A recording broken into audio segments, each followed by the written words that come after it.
Tuhan, ini yang kami percaya melewati segala sesuatu yang harus kami lewati. Engkau Tuhan yang tidak pernah melepaskan kami sendirian. Engkau yang berjanji menyertai kami sampai kepada kesudahan zaman. Dan Engkau Tuhan yang setia. Engkau tidak sama dengan manusia yang suka berdusta. Engkau Tuhan kami yang tidak pernah berdusta.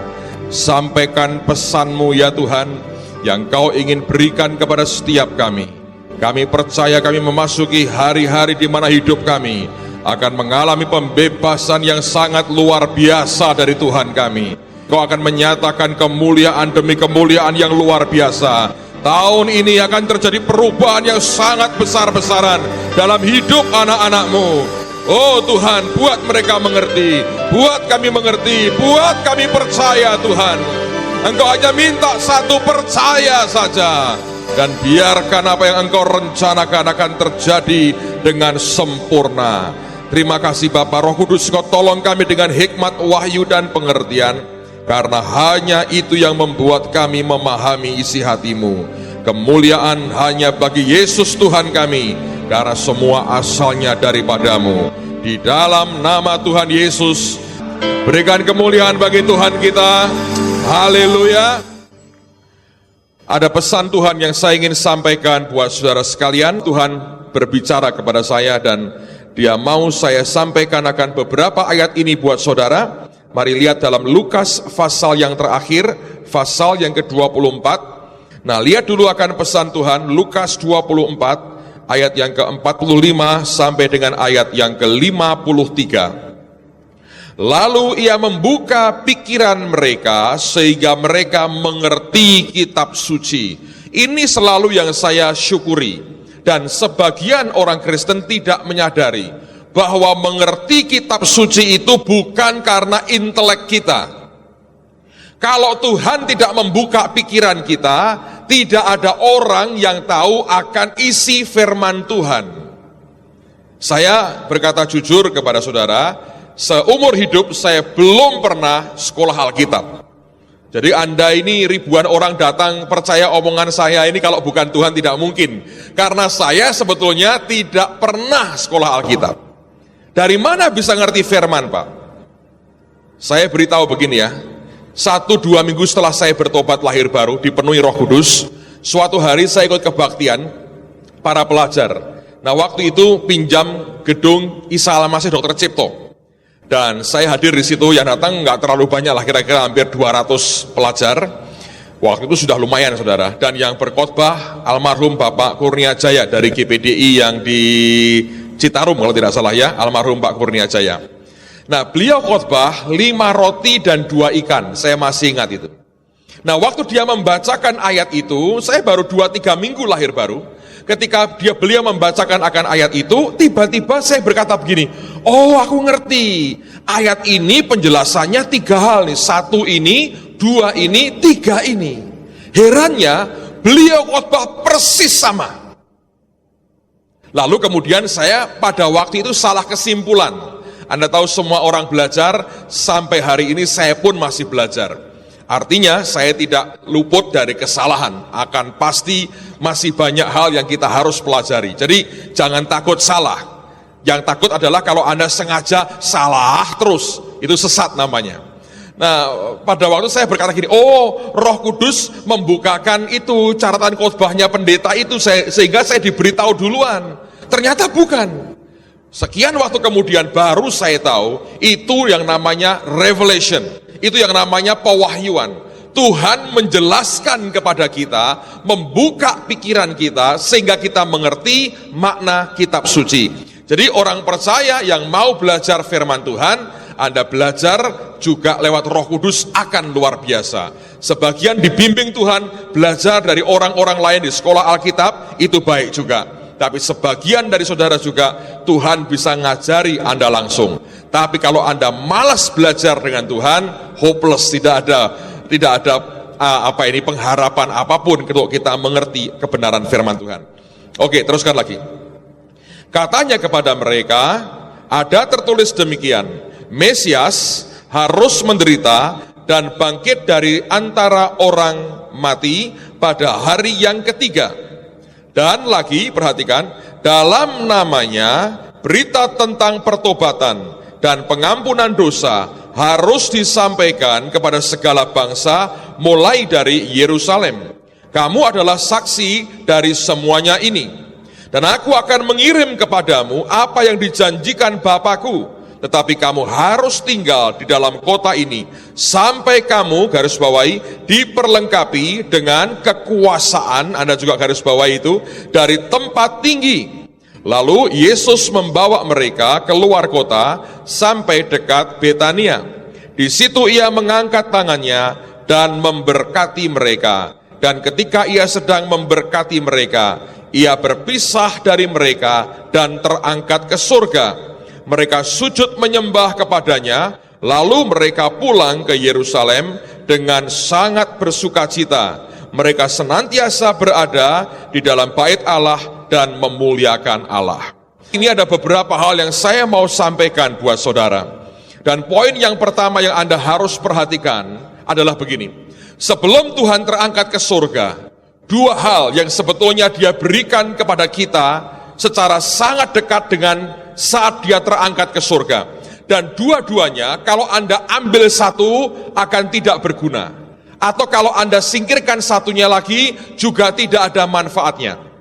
Di ayat yang ke-47 dia berkata, dan lagi dalam namanya berita tentang pertobatan dan pengampunan dosa harus disampaikan kepada segala bangsa mulai dari Yerusalem. Dalam terjemahan yang lain, The New Living Translation mengatakan begini, with my authority, dengan otoritasku, take this message of repentance, bawa berita pertobatan ini to all the nations. Dengan kata lain dia berkata, dengan otoritasku sekarang, engkau bawa berita pertobatan dan pengampunan dosa ini kepada semua bangsa. Nah, yang pertama Tuhan berikan kepada kita adalah otoritasnya. Nah, ini hal yang pertama. Berkaitan dengan otoritas, di ayat yang ke-49, dia berkata, dan aku akan mengirim kepadamu apa yang dijanjikan Bapakku, tetapi kamu harus tinggal di dalam kota ini sampai kamu diperlengkapi dengan kekuasaan dari tempat tinggi. Bahasa Inggrisnya, with the power from heaven, dengan kuasa dari surga. Yang pertama dia berikan otoritas, yang kedua dia berikan kuasa. Banyak orang berkata, Pak, saya hanya mau kuasa, saya tidak perlu otoritas. Saya beritahu saudara, kuasa itu ilegal kalau tanpa otoritas. Kalau saudara tidak punya otoritas, Anda menggunakan kuasa, power, itu ilegal. Maka hal yang sama berlaku, kalau Anda punya otoritas, tidak punya power, sebetulnya Anda punya otoritas, tapi powerless dan tidak berdaya. Dua-duanya dalam kehidupan kita harus jadi satu. Tapi yang pertama harus kita miliki adalah yang namanya otoritas. Kemudian harus dilengkapi dengan kuasa atau power. Nah, dua-duanya kalau diambil salah satu tidak banyak berguna. Saya ulang lagi. Anda punya power, Anda punya kekuatan, Anda punya kuasa, tanpa otoritas sebetulnya itu ilegal. Anda punya otoritas, tidak punya power, Anda tidak berdaya. Saya beri contoh. Suatu hari saya lihat pemandangan yang menarik sekali. Saya sedang menuju ke Ungaran, akan mengajar di sekolah Alkitab di TSOA, dan kami lewat perempatan di Ungaran, perempatan. Yang ada ke kiri kami itu dari Semarang, kalau ke kanan ke kota Ungaran ada jalan juga. Kami di perempatan. Lampu traffic light-nya mati. Dan dari arah Ungaran, dari arah Semarang itu bus dan truk gede-gede sekali. Tiba-tiba saya heran, loh, traffic light-nya mati, tapi mobil iring-iringan yang di depan saya kok berhenti? Apa yang membuat mereka berhenti? Dan kelihatannya itu lancar aja. Semua, dan tiba-tiba truk bus yang gede-gede, yang dari Semarang, dari Ungaran berhenti. Dan bagian kami suruh lewat. Nah, waktu kendaraan sudah dekat dengan traffic light, saya lihat seorang bapak polisi, tidak gemuk gede, langsing sekali badannya. Satu orang, hanya pakai peluit, Dia bawa pistol 1 di sininya. Dia mengendalikan ratusan, mungkin ribuan truk gede-gede. Saya berkata, kalau adu kuat, menang mana saudara? Menang truknya toh? Coba berani tabrakan dengan truk gede-gede, bus gede-gede begitu? Kan nggak tahan. Tapi apa yang membuat yang gede-gede itu bisa nurut dengan dia? Seragamnya mengatakan, saya punya apa? Otoritas. Nah, di Jakarta sebaliknya, saya lihat pemandangan yang sama. Ada banyak perempatan yang kemudian kena macet dan sebagainya, juga mulai teratur. Ketika saya lihat ternyata, yang ngatur itu bukan polisi, orang biasa. Orang Jakarta berkata, Pak Ogah. Artinya apa? Setiap kali jalan, cepek dia minta. Itu ilegal. Dia tidak punya otoritas. Memang kelihatannya membantu, tapi yang dia buat ilegal, sekedar cari uang. Yang pertama, dengan seragam yang mereka punya, dengan otoritas yang mereka punya, mereka mengendalikan segala sesuatunya. Di dalam kerusuhan massa misalnya, ketika mereka datang dengan seragam mereka, orang mulai berpikir, kalau aku menganiaya orang ini, aku sebetulnya melawan negara, karena mereka bertindak atas nama pemerintah dan negara. Tapi kalau mereka jalan tangan-tangan kosong, tanpa senjata, ketemu dengan rampok, diketawain. Mereka berteriak, hei aku polisi. Penjahatnya berkata, gua juga sudah tahu, lu mau apa? Tapi dengan power senjata di pinggangnya, dia punya otoritas dan dia punya power. Anda ngerti saudara? Jalan ini misalnya, gitu, kita tahu beberapa doorkeeper kita dimarahin orang, ada orang nyelonong sehingga macet. Mereka berkata, ini berhenti Pak, ini memang jalannya bukan jalan umum. Karena mereka lihat orang berdasi tidak punya otoritas. Tapi kalau ada polisi stop, mereka berkata, emangnya nggak boleh. Urusan jadi berbeda. Sebab mereka bicara atas nama lembaga kenegaraan yang mereka wakili dengan seragam mereka. Otoritas itu menghasilkan power. Kalau Anda punya power tanpa otoritas, saudara adalah orang yang ilegal. Rakyat tidak boleh punya bom. Rakyat tidak boleh punya peluru kendali. Kalau Anda punya, orang berkata ilegal, teroris. Tapi tentara dengan seragamnya, mereka diberi otoritas untuk menggunakan power. Nah, hal yang sama berlaku dalam kehidupan kita. Di Alkitab ada contoh, ada seorang imam kepala Yahudi, namanya Skewa. Anak-anaknya itu beberapa orang suka main nujum dan main sihir. Suatu hari mereka melihat, buat mereka ini agama baru, nama Yesus berkuasa. Roh jahat ditengking, keluar. Setan diusir, pergi. Lalu kemudian mereka meniru. Ada orang kerasukan setan, mereka datang. Dan mereka berkata, aku sumpahi kamu. Ini orang gak ngerti saudara. Dalam nama Tuhan Yesus.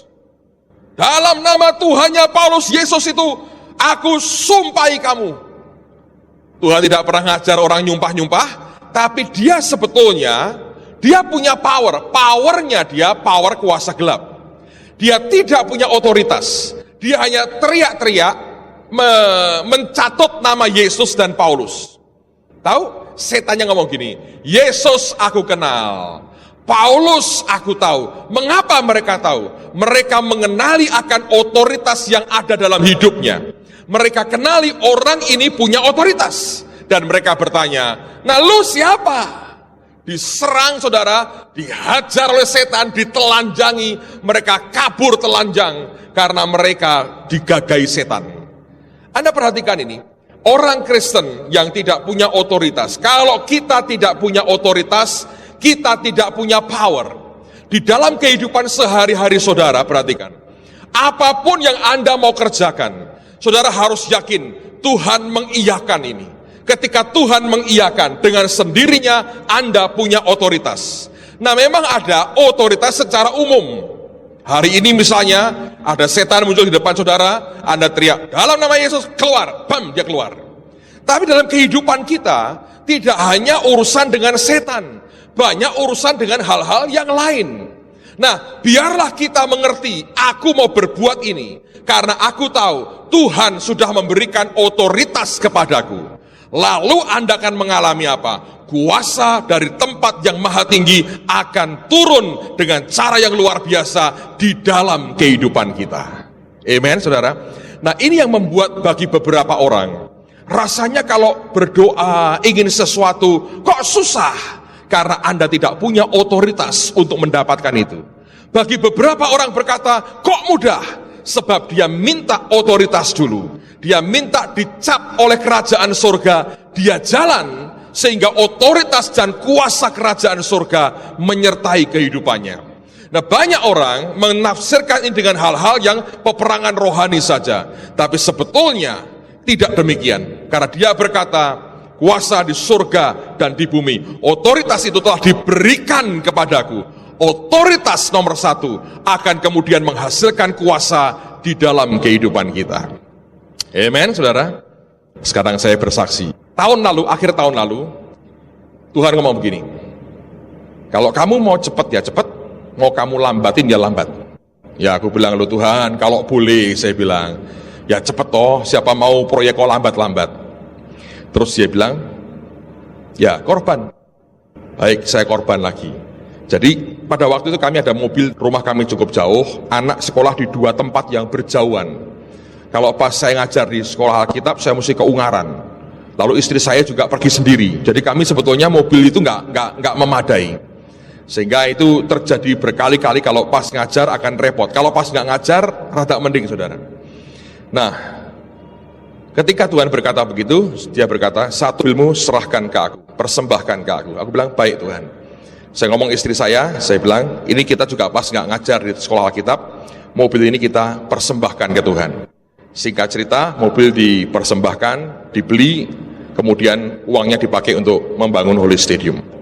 Nah, pada awal tahun ini, saya sudah berasa gini, Tuhan nanti April, ini akan mulai sekolah Alkitab lagi.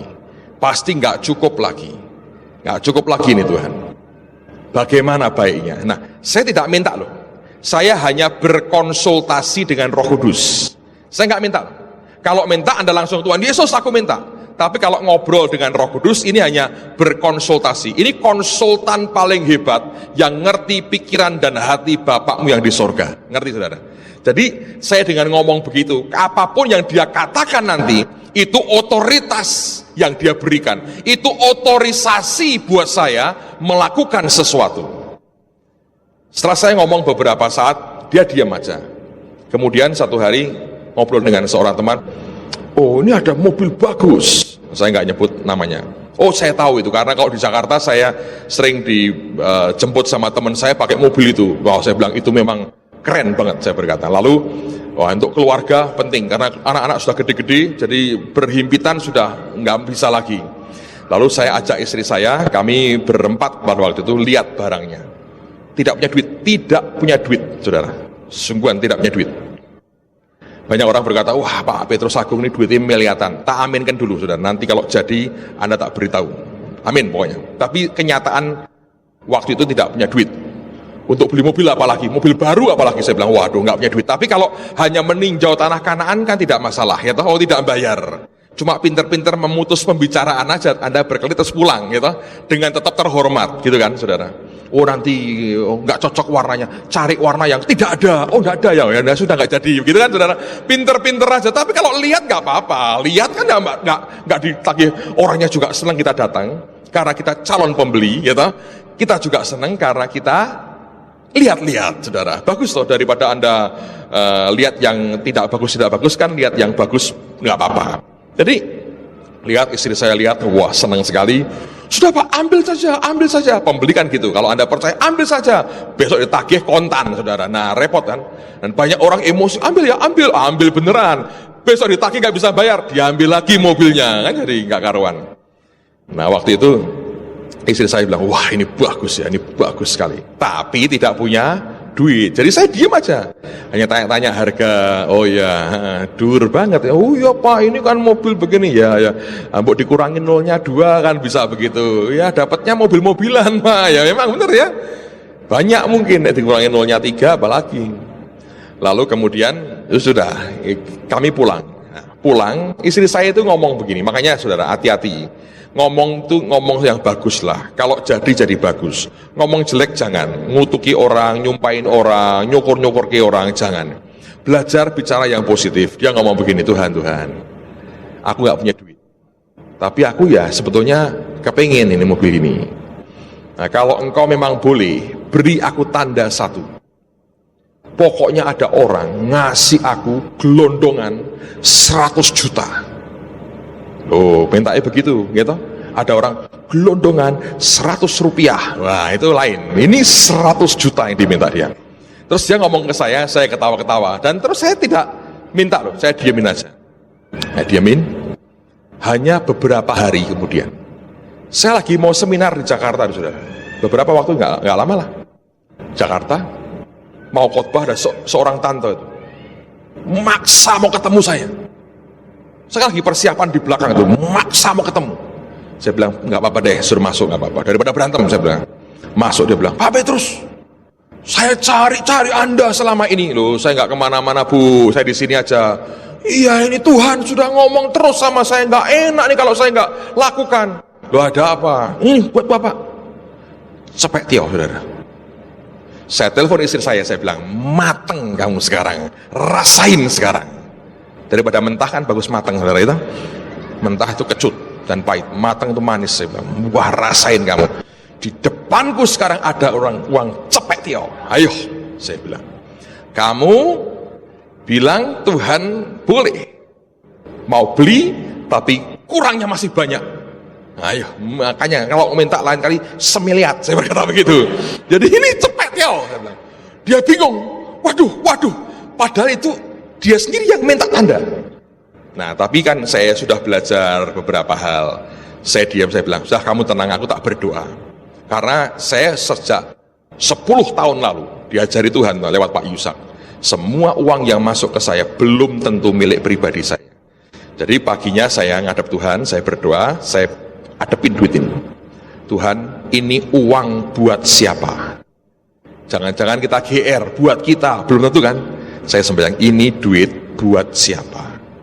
Ada orang disuruh ngasih, ini duit buat siapa? Dan Tuhan ngomong, istrimu kan minta tanda, jadi aku beri tanda. Oke. Kalau begitu, apakah memang engkau mau aku beli mobil itu sekarang? Kalau dia bilang iya, saya akan nambahi, lah sisane mana? Nah gitu kan saudara, ya tak? Masa kita beli, atau sisane piye? Balik ke dia, ayo, piye? Ya tak? Tapi dia bilang gini, tidak sekarang. Oke, terus uang ini tak kemanain Tuhan? Tak persembahkan untuk apa? Kasihkan siapa? Ya toh? Apa ini? Untuk apa ini uang? Ini hanya tanda, oke tanda. Tapi setelah tanda, lupa tanda kan otomatis kantongi Pak. Jangan emosi, saudara, tenang aja. Itu hadapkan ke Tuhan lagi. Dia bilang, simpan dulu. Oke, perpuluhan tak geser, kembalikan ke Tuhan. Saya bilang sama istri saya, simpan dulu, Tuhan bilang. Ini tanda jadi dari Tuhan. Tak diemin. Selama sekian waktu berjalan, saya tidak pernah tanya dan minta Tuhan. Tak diemin, saudara. Diamin aja. Nah, lalu kitanya kadang-kadang ngobrol. Kalau pas butuh mobil baru ingat itu bagus ya. Ya, tapi Tuhan nggak ngomong apa-apa. Waktu berjalan, kira-kira tiba-tiba ditambahi sama Tuhan. Tambahi. Sehingga saya punya kurang lebih separuh dari harga mobil itu. Saya masih diam. Nah, separuhnya piye? Saya diam aja. Hari Kamis yang lalu, Kamis lalu ya, kami itu ke Salatiga. Lalu Pak Mul ngomong gini, Pak, mobil Bapak itu 2 sudah tua semua loh Pak. Oh iya, saya tahu, harusnya ganti Pak. Bukan ganti Pak, tambah 1. Karena aku lagi repot, ini sekolah Alkitab sudah dimulai, aku bolak-baliknya ini dengan mengatur untuk ini mobilitas keluarga yang tinggi begini, aduh susah saya bilang. Pak Mul ngomong, Alphard, bagus Pak. Oh iya itu ya bagus juga, tapi ya mahal, saya bilang begitu. Segala macam lah saudara. Lalu kemudian saya ini diam aja, sambil lihat tanah, sembayang Tuhan, mau gimana. Nah waktu mau pulang, Pak Ardian, siapa yang ngomongnya? Pak Yos memberi kita alamat. soto. Oh, penting itu. Kita punya banyak Andreas rupanya. Toh tempatnya bisa ngerti itu di garasi mobil, dia bisa tahu soto garasi gitu katanya. Nah, waktu mau ke sana, turunlah dari mobil, saya diam aja. Kayak ada tangan nyenggol hati saya itu 3 kali, single. Disenggol. Waduh, disenggol. Ini maksudmu apa Tuhan? Melintas, set barangnya. Oh, lah aku duitnya separuh. Tapi saya belajar dari pengalaman. Oh, aku suruh ngelangkah nih. Ngelangkah, aku sembayang. Saya lihat Pak Ardian tak telepon. Coba tanyain orang. Harganya berapa? Aku minta begini. Aku hanya punya uang separuh. Tapi aku tidak mau bayar bunga. Sisanya tak bayar 6 bulan, boleh nggak? Tanpa bunga. Aku pikir, wah nggak mungkin dah. Nggak pakai bunga, nggak mungkin dah. Hanya iseng aja, karena saya mau ngecek ini. Kalau keliru ya sudah. Tapi berasa tuh, 3 kali di hati. Saya dibalik-balik, besok soto. Boleh. Sudah dekat Gunung Pati Pak Mulya? Boleh. Saya telepon istri saya. Masa boleh? Boleh. Ya ikut. Nah, saya bilang, loh. Nah, paginya dia tuh ngitung-ngitung, Tuhan, tambah mobil kok kurang duitnya. Dimarahi Tuhan. Ngitung-ngitung gak apa? Rak cukup. Jadi dimarahi Tuhan. Nah, saya bilang gini, loh kamu dimarahi gitu tuh artinya Tuhan ya atau tidak? Dia nggak mau jawab tuh. Artinya aku ikut suami pokoknya. Dia milih amannya itu. Kalau dia bilang amin kan kalau ada apa-apa dia mesti tanggung jawab. Istriku tuh pintar saudara. Iya dia bilang, pokoknya aku ikut suami, mendukung suami. Lah naik ya aku paling banyak, tapi aku ikut suami. Ya wes, saya berkata gitu. Itu sudah terbaik mentoknya dia itu, ikut suami itu sudah top. Dia kalau bilang amin itu nggak berani dia. Nanti nyanyi lagu El Shaddai lagi dia berat. Saya datengin, ngobrol, singkat cerita. Yaudah, suruh bawa pulang. Saya nggak bawa duit. Oh Senin ya, baru tak kasih. Ya nggak apa-apa. Belas bawa pulang. Anak saya tidak tahu. Nanti kita tahu, begitu tahu yang satu histeris. Udah masukin garasi saya, belas tutup garasinya. Anda tahu, besok paginya itu ada orang-orang digerakkan Tuhan. Yang satu itu gede sekali. Dia bilang, telepon saya. Lah, gue kurangnya piro? Sak mene. Ya wes, sekian ratus aku sengirimi. Bayangin, bukan orang Semarang. Sekian ratus aku sengirimi. Jadi ini dalam waktu ini begitu nanti uangnya masuk tetap lunas. Orang situ 6 bulan saudara selesai. Kok gampang Pak? Power yang kedua. The power to get wealth. Nah itu power, ya toh? Tapi dari mana? Otoritas. Anda cuma tiap hari di gereja keluar di parkiran muteri mobil sing apik dalam nama Yesus. Malah bunyi alarmnya. Dikira kita mau nyopet atau mau garong. Saudara mesti bergerak dengan otoritas. Sebab power tidak akan keluar kalau tidak punya otoritas. Amen, saudara.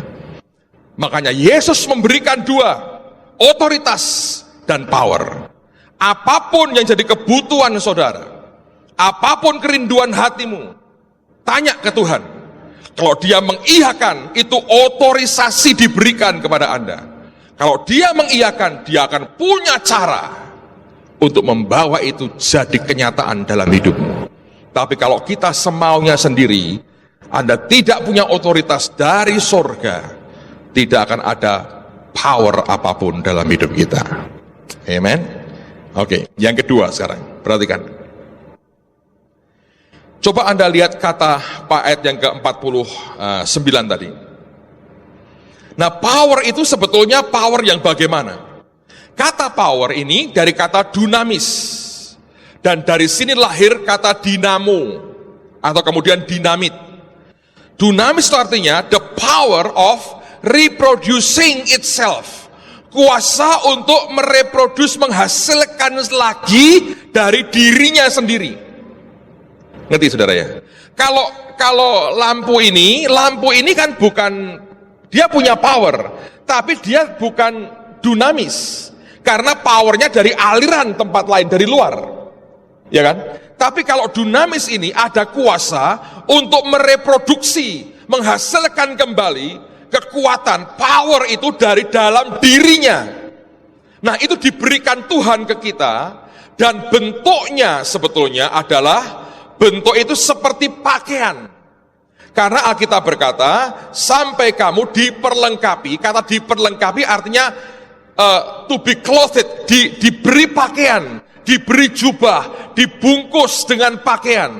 Nah, power yang Tuhan berikan itu seperti saya pakai jas ini. Ketika to be clothed, saya diberi pakaian ini, sebetulnya kuasa itu turun seperti pakaian. Ini yang namanya jubah yang Tuhan mau berikan di dalam kehidupan kita. Dan ini yang luar biasa. Kami kan hamba-hamba Tuhan ini berdoa. Lalu Bu Iin ngomong begini dengan kami. Tuhan bilang, mulai besok semua kita ini, pelayan Tuhan ini, akan naik pangkat. Terus dia ketawa-ketawa gini. Naik pangkat artinya fasilitasnya akan diangkat sama Tuhan lagi. Nah, semuanya ketawa-ketawa, semua ketawa-ketawa. Saya beritahu pada saudara ya, minggu yang sama, kemarin kan saya dari Bandung, keluarganya Pak Yusak, semua diganti mobil semua. Sampai Bapak waduh, anak kalau ke Bandung, shock. Saya nggak mau cerita, aku seneni. Lu kok cerita, udah uang udah tekokin kabeh. Saya bilang beritahu, bisa pada minggu yang persis sama. Kemarin kumpul di Bandung, saya emang nggak bawa mobil saya, tapi kumpul di Bandung, itu berjajar tuh mobil-mobil baru. Saya bilang, Pak Yusak keluar dari loteng ngingoi ke bawah, ketawa, lihat kami ketawa-ketawa di bawah. Cita-cita dia bilang, heran ya Tuhan itu, bisa minggu yang sama, bisa tidak rencana, tidak ada perencanaan, semua bisa timingnya, ganti semua. Kalau bukan Tuhan tidak mungkin, saudara. Dan nasibnya memang diubah, luar biasa. Saya harap saudara mulai mengalami itu, karena sebetulnya itu jatah buat setiap kita mengalami perubahan nasib. Saudara sekalian, itu power, itu diberi perlengkapan, clothed, diberi pakaian. Bam, seperti itu. Ada pakaian yang dikenakan begitu rupa, dan Tuhan berkata, itu yang akan aku berikan kepadamu. Dan hebatnya kalau Anda baca, Yesus menambahi, bukan hanya memberikan otoritas dan kuasa. Dia angkat tangannya, dia memberkati murid-muridnya. Dia terangkat sambil terus memberkati kita. Anda tahu hatinya yang terdalam, memberkati anak-anaknya. Saat paling akhir yang dia buat, banyak orang hanya mengutip akan perkataan terakhir Yesus. Tapi setelah perkataan-perkataan terakhirnya, tindakan terakhir Tuhan kita, sebelum terangkat ke surga, memberkati murid-muridnya. Kalau kita kembali ke Kejadian, setelah manusia diciptakan, Adam dan Hawa, tindakan pertama yang Tuhan Bapa lakukan, Alkitab berkata, lalu Tuhan Allah memberkati mereka. Tindakan terakhir Tuhan ketika dia terangkat naik ke surga, sedang dalam posisi mengangkat tangan, mengedangkan tangan, memberkati murid-muridnya. Saya beritahu, demi kasih Tuhan, jangan pernah ragu akan kebaikan Tuhan kita. Dia memberkati murid-muridnya, saudara. Dia kedangkan tangan, dia memberkati. Dan yang terindah adalah apa Anda tahu? Yang terindah, respon murid-murid dengan otoritas, kuasa, dan berkat Tuhan. Responnya adalah mereka menyembah kepada Yesus. Itu respon yang paling baik. Bukan dengan kecongkaan, bukan dengan kesombongan, bukan dengan egonya, bukan dengan kebanggaan apapun. Respon terbaik ketika otoritas diberikan, kuasa diberikan, berkat diberikan. Alkitab berkata, lalu mereka sujud dan menyembah kepada Tuhan Yesus. Dan itulah yang membuat mereka semua bertahan dan selesai sampai ke garis akhir. Apapun yang Anda akan terima dari Tuhan dalam hari-hari ini, ingat, respon terbaik bukan kesombongan kita, bukan perasaan kita lebih hebat dari orang lain, tapi kita harus punya sikap hati yang merendah. Itu membuat engkau bertahan. Mengapa banyak orang diangkat Tuhan hanya bertahan sebentar? Karena responnya adalah kesombongan. Kita begitu bangga, kita begitu percaya diri, kita kagum dengan kekayaan, kagum dengan semua materi. Itu semua sikap yang salah. Kalau kita mau bertahan dan terus bertahan, sikap yang paling benar adalah kita menyembah tersungkur di hadapan Tuhan dan bukan bangga dengan apa yang kita punya, karena tidak ada gunanya semuanya itu. Tapi respon yang paling benar adalah apapun yang kemudian Tuhan berikan, bagian kita kemudian merespon dengan apa? Tersungkur dan menyembah kepada Yesus. Saya diberi Tuhan mimpi. Memang saya berasa aneh, seberapa kali dalam mimpi saya itu ditemuin Tuhan sendiri. Nah ini lucu saudara. Waktu itu saya belum ada mobil baru loh, belum ada mobil baru. Saya mimpi itu begini, saya lagi di rumahnya Pak Yusak. Terus dia tanya sama saya, karena pada itu saya lagi pamit mau pergi kemana gitu, dia bilang begini, lah gue numpak apa? Dia bilang gitu. Gampang Pak, saya bilang, kan banyak kendaraan, saya bilang. Dia tunggu saya, sebelum saya masuk, dia ambilin kunci mobilnya dia. Dia bilang, nih buat kamu, SPO. Lah istrinya keluar, ngomong gini loh, yang kalau Agung lah, awake dhewe numpak apa? Awake dhewe serak lunga dinding. Dia bilang, kita nggak kemana-mana, jadi nggak perlu mobil lagi katanya. Tapi dapat baru rupanya saudara ya. Ini sudah biar buat dia. Nah, saya masuk mobil, baru saya masukkan kuncinya, selek gitu. Belum saya starter, tiba-tiba Tuhan Yesus muncul di sebelah saya, duduk, muncul. Saya kaget, saya bilang, loh kok Tuhan? Dia bilang, iya. Terus dia ngomong gini, tunggu dulu. Sebelum kamu kendarai barang ini, kamu harus tahu akan seperti apa itu kelak. Dan dia bilang, karena itu aku harus cerita dulu ke kamu. Nah saya bilang dalam mimpi, loh Tuhan mau cerita apa? Dia bilang, aku mau cerita Simpson. Langsung saya bilang gini, aku gak mau Tuhan kayak Simpson. Gitu, nanti berzina sama Delila, buta, repot, saya nggak mau kasih. Dia bilang tidak, kamu tidak akan seperti Simpson, tapi ini untuk kamu waspada. Ada rambu-rambu yang kamu harus waspadai. Nah itu Anda berarti. Saya bilang gini, baik Tuhan. Dan dia bilang kata, nanti aku akan cerita kamu beberapa tokoh yang lain, tapi hari ini aku cerita dengan kamu tentang Simpson. Saya bilang, Tuhan kalau engkau berkata aku tidak akan seperti Simpson, aku mau engkau cerita. Ya itu apa saya nggak tahu tadi begitu. Lalu muncul seperti layar, tapi kalau Anda lihat di film-film itu layar yang apa sih namanya, kayak hologram ya, yang pokoknya muncul kayak layar gitu, kayak sinar aja gitu, layar. Arahnya miring gini, tidak di depan saya tapi miring begini, sehingga dia dan saya bisa lihat. Saudara tahu saya lihat film Simpson dengan rahang keledai mengalahkan orang Filistin. Itu setengah tutup mata loh dia saudara, kayak orang trans. Dia sikat musuh-musuhnya, dibabat habis, kayak film kungfu itu saudara. Waduh itu orang nggak ada apa-apanya, diketok tadi, bam, hancur. Satu lagi saya lihat pertempuran yang lain, dia ngelawan jenderal Filistin. Itu jenderal dibuat mainan. Dia remuin ke kakinya dulu dua-dua, diputer, dibuat mainan sama dia. Waduh, saya bilang, wah itu film seru banget. Saya melihat bagaimana Simpson melawan orang Filistin. Lalu saya ngomong begini, loh Tuhan, orang kuatnya kayak begini, kok bisa jatuh? Terus dia noleh ke saya, dia bilang begini, kamu perhatikan satu kelemahan paling fatal dalam diri Simpson. Dia suka mempermain-mainkan. Terus saya bangun, saya langsung mandi karena sudah mulai pagi, siap pakai pakaian semua, nunggu istri saya dandan, kan butuh waktu kan, ibu-ibu kan, yang ini 20 cm kali 20 cm ini kan kadang-kadang bisa lama, kadang lama banget. Karena nah, kita harus ngerti, kalau Anda mau kawin siap menunggu begitu. Saya beritahu jangan asal kawin tapi nunggu orang dandan aja nggak bisa. Caranya Pak, sabar nunggu mamimu dandan. Ayo Mi terus, tak apa-apa, lebih lama tak apa-apa kok Mi, aku sabar Mi, gitu lah. Itu Anda boleh kawin, nggak usah gitu. Kalau belum jangan. Atau nungguin mamimu shopping, ngetot ketok jangan minta apa-apa. Ikut sampai suntuk ini ikut. Nah akhirnya selesai terus, enak ya ikut shopping gitu. Nah boleh ngelamar istrimu, calon istrimu saudara. Kalau belum bisa janganlah, lebih baik Anda sendirian aja lah. Itu salah satu tips membahagiakan istri. Saya nungguin dia dandan, saya baca Alkitab. Karena saya pengen ngerti apa betul ada kata mempermain-mainkan. Ternyata ada saudara. Dan itu dia kerjakan terutama dengan Delila.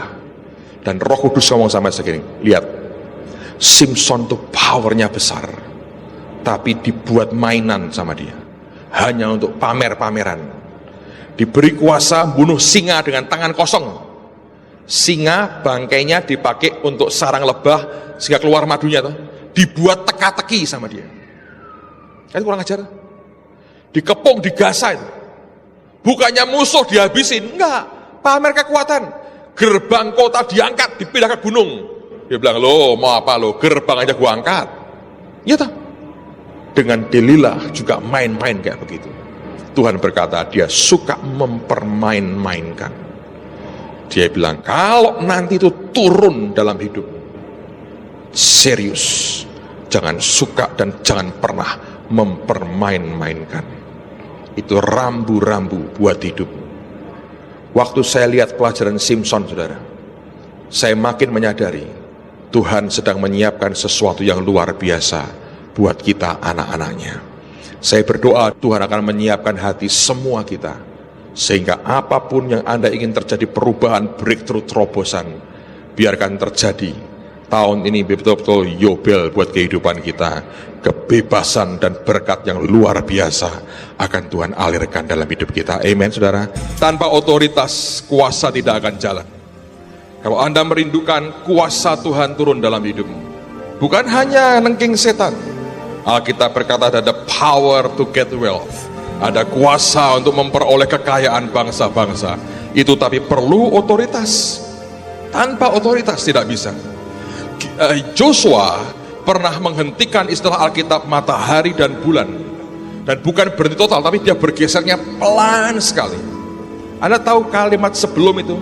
Setelah Yosua berbicara dengan Tuhan. Dia tidak bisa lakukan berdasarkan keinginannya sendiri. Otoritas dia butuhkan. Dia perlu otorisasi dari Tuhan. Saya percaya dia berkata, Tuhan izinkan aku membuat matahari jangan tenggelam dulu. Kalau terbenam perang harus berakhir. Kalau terus bersinar kami bisa menumpas habis musuh kami. Dia berbicara dengan Tuhan dulu. Itulah yang membuat dia yakin Tuhan memberikan otoritasnya, memberikan dia otorisasi. Sehingga firman berkata, belum pernah Tuhan menjawab doa seorang manusia seperti sedemikian. Sebab perang mereka adalah perang Tuhan. Belum pernah ada yang dijawab doanya seorang manusia bisa dijawab sedemikian rupa seperti Yosua. Tapi itu bukan lahir dari maunya dia sendiri. Itu otorisasinya datang dari atas. Karena itu Alkitab berkata, setelah dia berbicara dengan Tuhan, maka dia lakukan sesuatu. Otoritas yang diberikan Tuhan kepada kita akan menghasilkan power yang luar biasa. Jangan bergerak kalau Anda tidak terima otorisasi dari tempat yang maha tinggi. Kalau dia berkata lakukan dan Anda kerjakan, power itu akan melingkupi kehidupan kita. Karena itu sudah dikenakan dan akan makin dikenakan lagi dalam kehidupan kita. Itu the power yang punya kemampuan reproducing itself, menghasilkan dari dirinya sendiri tanpa di-charge dari luar lagi, sudah di dalam kita dan tinggal dialirkan keluar sesuai dengan otorisasi yang Tuhan berikan dalam kehidupan kita. Amen saudara. Saudara, bahkan uangmu ketika engkau memberikan dalam persembahan harus otorisasi Tuhan. Kalau engkau memberi tepat seperti yang dia mau, powernya luar biasa. Tabur tuai berlaku powerful, penuh dengan kuasa. Tapi kalau hanya semau kita, sekedar semau manusia kita, tidak peduli sedikit atau banyak, tapi kalau itu mau manusia kita, tidak ada otorisasinya, tidak ada powernya. Ketaatan itu merupakan cap otorisasi dari Dia. Terima kasih Tuhan, Engkau berbicara terus dalam hidup kami, dan kami lakukan dengan sukacita dalam nama Tuhan Yesus. Amen.